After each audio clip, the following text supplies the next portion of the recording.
सात संगत जी, प्यार से कहना धन निरंकार जी। सात संगत जी,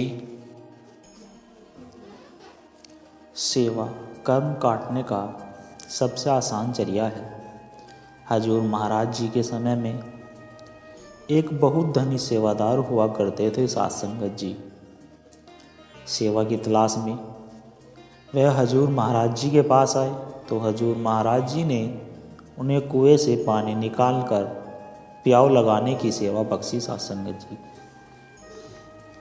सेवादार बहुत धनी था और सिर्फ सफ़ेद कपड़े ही पहनता था, लेकिन जब वो कुएं से पानी निकालकर मिट्टी में चला जाता तो उसकी सफ़ेद पैंट पर कीचड़ व मिट्टी के दाग लग जाते। सात संगत जी,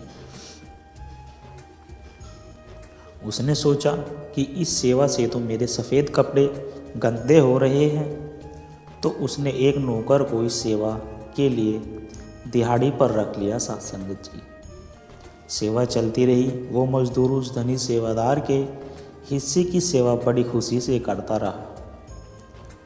कुछ समय बाद उस अमीर सेवादार की तबीयत खराब हो गई और उसने बिस्तर पकड़ लिया। सात संगत जी, हालात इतनी बिगड़ गई कि बिस्तर पर लेटे हुए उल्टी लग जाती तो कभी सोच कपड़ों में ही निकल जाता। सात संगत जी, उसके सारे कपड़े बुरी तरह खराब हो जाते थे।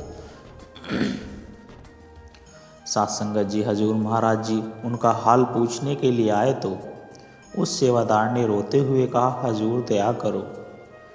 सात संगत जी, हजूर महाराज जी ने फरमाया कि दया तो हुई थी, लेकिन तुमने अपने हिस्से की दया एक मजदूर को दे दी। हुजूर ने प्यार से पूछा कि प्याऊ की सेवा करते हुए कपड़ों पर थोड़ी सी मिट्टी लगना ठीक था कि जो अब हो रहा है वो ठीक है। सात संगत जी, फिर उसे समझाया, अगर तुम कुएं से पानी लाने की सेवा में अपने सफ़ेद कपड़े थोड़े से मैले कर लेते तो आज तुम यहाँ अस्पताल में ना होते।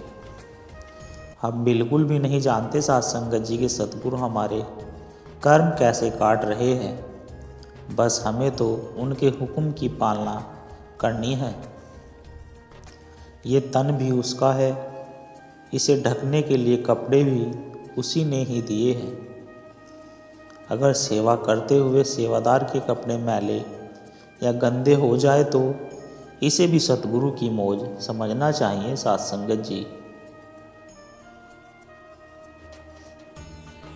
सात संगत जी, एक बार की बात है, एक राजा था जिसे चित्रकला से बहुत प्रेम था। एक बार उसने घोषणा की कि जो कोई भी चित्रकार उसे एक ऐसा चित्र बनाकर देगा जो शांति को दर्शाता हो तो वह उसे मुँह मांगा पुरस्कार देगा।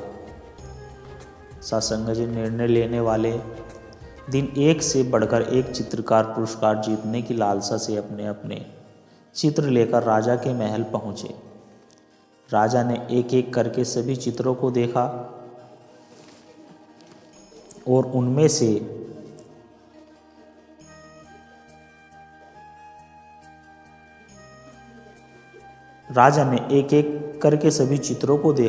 से दो चित्रों को अलग रख दिया। सात संगत जी,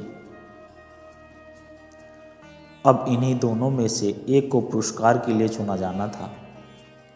पहला चित्र एक अति सुंदर शांत झील का था। सात संगत जी,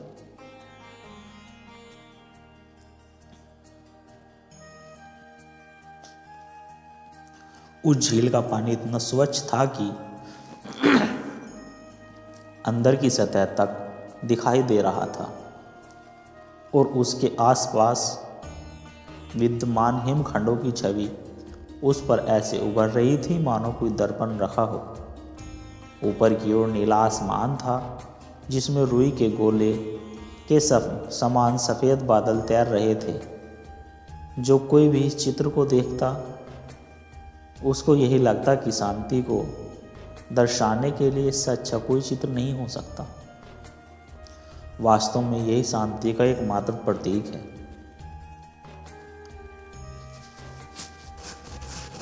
दूसरे चित्र में भी पहाड़ थे, परंतु वे बिल्कुल सूखे बेजान वीरान थे। और इन पहाड़ों के ऊपर साध संगत जी घने गरजाते हुए बादल, जिनमें बिजलियां चमक रही थी।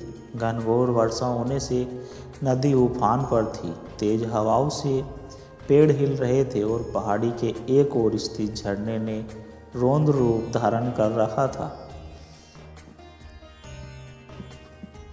जो कोई भी इस चित्र को देखता यही सोचता कि भला इसका शांति से क्या लेना देना, इसमें तो बस अशांति ही अशांति है।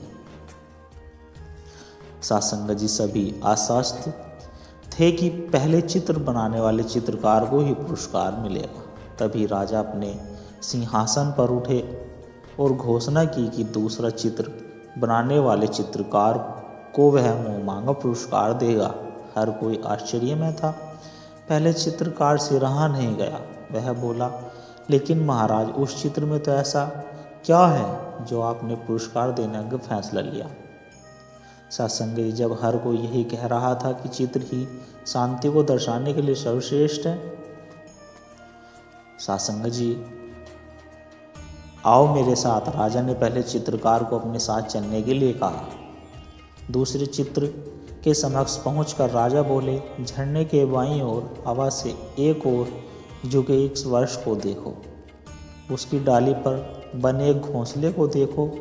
देखो कैसे एक चिड़िया इतनी कोमलता से, इतने शांत स्वभाव व प्रेम पूर्वक अपने बच्चों को भोजन करा रही है।